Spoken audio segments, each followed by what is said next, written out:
thank you everyone for being patient all through the day. It has been a very insightful day. I must congratulate and thank Rohit and team to make this happen, to bring so many speakers, panelists, and so many thoughts on one place. It's an achievement. Congratulations. To begin with, I'd like to rephrase the topic to more appropriate one, saying ICE and EVs and alternate fuels, because we do believe that all of them are likely to coexist for a foreseeable future that we envisage. I'll take off from my keynote question that the two key objectives that have been driving the need for alternate fuels is improving the energy security and improving the environmental aspects. Ever since the statement of EVs by 2030 has come up, there seems to be a gold rush for everything to do with the EVs and alternate fuels. As such, the question or the debate has moved from if to when. So I see that change in last couple of events that we have participated. Now it's no longer if, it's only when. And companies and entrepreneurs from all shades, public sectors to MNCs, experienced corporates to startups, founders, experienced founders to beginners, all seem to be in the game. And this panel is a very good example of the same. I'd like to begin this session with some thoughts from Mr. Gandhi. You have seen the evolution of automotive industry, literally. In a couple of months from now, we would be producing BS6 vehicles, which are probably the world's cleanest and world's most efficient two-wheelers. At the same time, the automotive industry is also experiencing evolutionary, revolutionary, and disruptive trends, all at the same time. So, given the thought, do you think that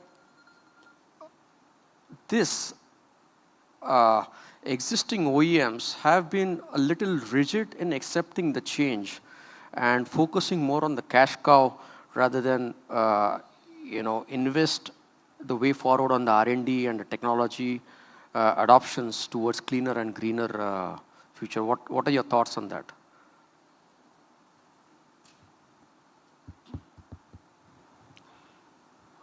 Thank you for your question. I think being part of the auto sector for the 2 decades now, the Indian auto sector, I would say, is particularly the two-wheelers, which you're talking about, and what we are trying to concentrate on, has moved the ladder of environment or emission control in a very, very rapid manner.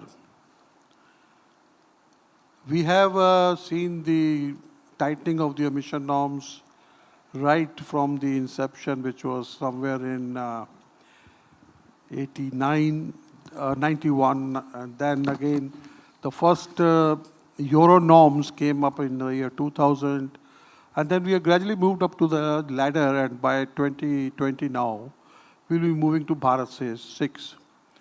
And you would be happy to know that the Indian two-wheelers would be meeting the Bharat Stage 6, which will be equivalent to Euro 5. We are mentioning it at Bharat 6. It will be 1 year ahead of Europe.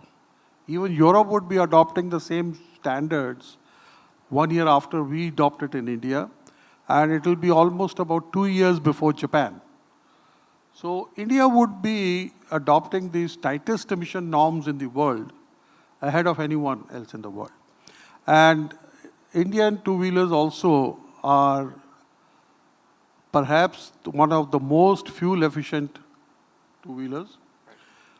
And we have seen our data vis-a-vis the European vehicles, and we find that we are almost 50 to 20% more fuel efficient. And one of the reasons for that is the usage in India.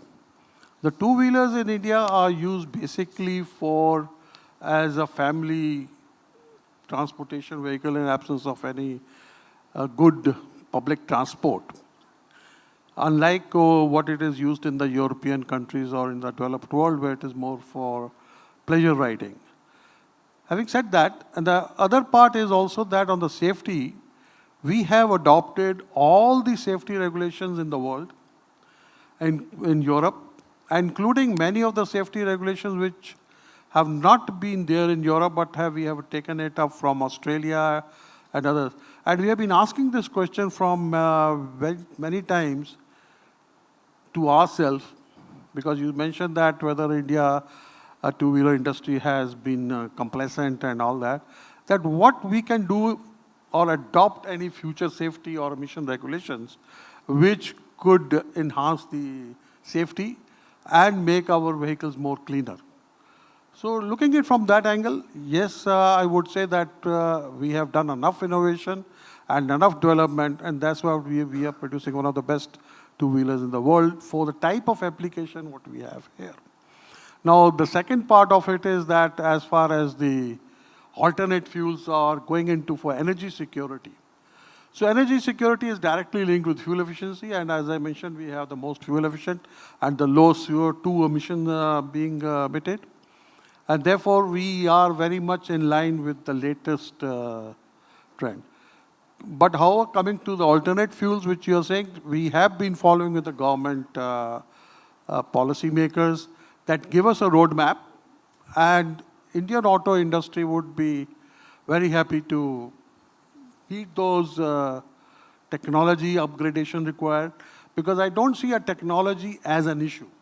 The alternate fuels today is an issue is only on the availability of the alternate fuel in abundant quality and in a sustained manner. We have been talking about ethanol.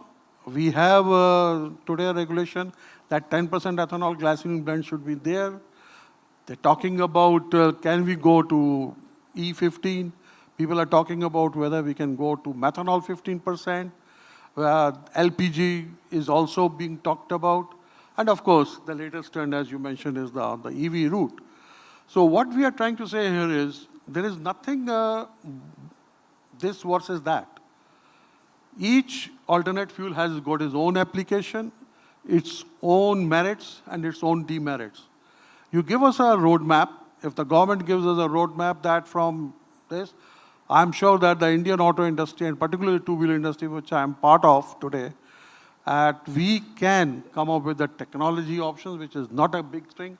Going into the electric vehicles also, there is no technology-wise, I don't see any challenge whatsoever for the established two-wheeler OEMs. The only question is, we need the right ecosystem, the right policies, and the market forces should be allowed to play a role so that the most fuel efficient, most economical, viable solution is given to the masses. Thank you. So if I understand, you have stressed twice on the roadmap. So I'll expand on this thought to Rishabh.